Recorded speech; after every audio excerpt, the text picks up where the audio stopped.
right, so it all went bad. I heard your credits were musician, entrepreneur, author. Yes. And now I'm seeing movie star? Well, I don't know about movie star, documentary star. Okay. A documentary on, what was it, Pauly Shore's life? Oh, it's not actually on Pauly's life. I've known the Shore family for a very long time. And I don't even know Pauly Shore like everybody else knows Pauly Shore. I've never seen a Pauly Shore movie. You're lucky. I've never seen his MTV show, Totally Okay. Pauly. But I know Pauly. And you have to realize, people don't realize this, Pauly was born into that world. His mother is Mitzi Shore, who owns the Comedy Store. Right. She's responsible for every comic in modern day history. So you what name is- the comic, she made them. So what is, we're about to see a clip from the documentary. What is the is it documenting Pauly's life, his It's actually comeback? documenting, it's called Pauly Shore Stands Alone because everybody that it was his main caregiver in life, his first 10 years was Richard Pryor. Richard Pryor raised Pauly for the first 10 years of his life. The second person that raised him was Sam Kinison. Okay. Sam Kinison's Oh, wow. Sam Imagine having Kinison, Sam Kinison Sam as a Kinison dad. is now dead. Right. So now Pauly's mother's dying. So it's Pauly Shore Stands Alone because now he's alone in life. And he's actually has to grow up now at 46 years old. And you in this documentary are somewhat of a counselor.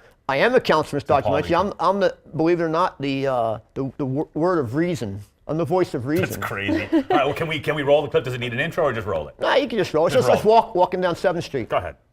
I'm getting put in a mausoleum. What's that? It's a 6x6 room Yeah. above the ground. Yeah. And I'm gonna have solar heat, and I'm gonna have some music playing in there. But you're gonna be dead. I don't care. You know, the documentary has multiple levels. It's about death, Yeah. and it's about anybody middle-aged to deal with loved ones that are getting old. Right. And I think Pauly's scared. And this is the first film he's ever done where he's not doing stick. Yeah. There's no stick. It's Pauly. And I don't think he's ever done a film where he's not doing stick. Well, I remember when you first got the call to be in the documentary, and you were kind of shocked that you would get that phone call. I was, and I was worried too because I know Pauly, and Pauly he always makes everybody look worse than him. Yeah. Just so he looks better. And he didn't do that to me, and I'm shocked that he didn't. But I have a really good edit in it, and I went to the screening in LA, and it was very emotional. A lot of people crying. Pauly was crying.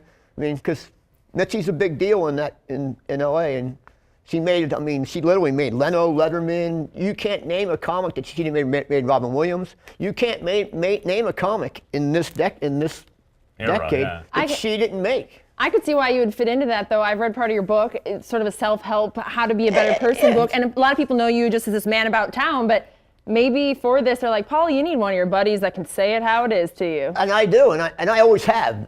From the first time I ever met Pauly, I told him 15 years ago, if you were to put a suit and tie on at 25, you would be Jimmy Fallon today. But he didn't. He didn't grow up with his audience. Yeah, I'm just looking at you and thinking, do I see mentor anywhere in that? You should read his book. It's amazingly enlightening. Hey, you know, I think of myself as a mentor. I mean, I beat drug addiction.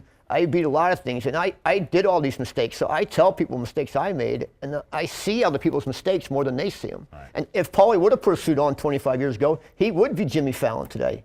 Well, we always love having you on. You know what? I've been on a whirlwind of morning shows. Yeah, I've noticed this that. week, and this is my favorite show to do. Oh, good. I always feel relaxed and comfortable. Well, we like having you on because you can hang with us no matter what we're talking about. We I appreciate can. that.